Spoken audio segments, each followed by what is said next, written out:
നമസ്കാരം. പ്രതിരോധ രംഗത്ത് ഇന്ത്യ വീണ്ടും ചരിത്രം കുറിച്ചിരിക്കുകയാണ്.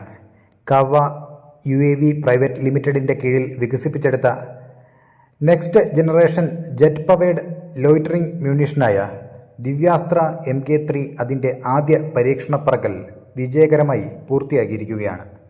എന്താണ് ഈ ആയുധത്തിൻ്റെ പ്രത്യേകത? ഇന്ത്യയുടെ പ്രതിരോധ രംഗത്തെ ഇത് എങ്ങനെ മാറ്റിമറിക്കും? നമുക്ക് വിശദമായി പരിശോധിക്കാം. തികച്ചും ഇന്ത്യക്കുള്ളിൽ തന്നെ രൂപകൽപ്പന ചെയ്ത് വികസിപ്പിച്ചെടുത്ത ഒന്നാണ് ജെറ്റ് പവേഡ് പ്രിസിഷൻ സ്ട്രൈക്ക് സിസ്റ്റമായ ദിവ്യാസ്ത്ര MK3. ഇതൊരു സാധാരണ പരീക്ഷണ പറക്കൽ മാത്രമല്ലെന്ന് കമ്പനിയുടെ സഹസ്ഥാപകർ വ്യക്തമാക്കിയിട്ടുണ്ട്.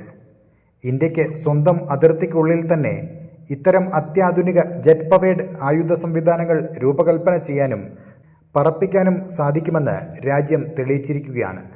ആത്മനിർഭർ ഭാരത് പദ്ധതിയുടെ മറ്റൊരു തിളക്കമാർന്ന വിജയമാണിത്.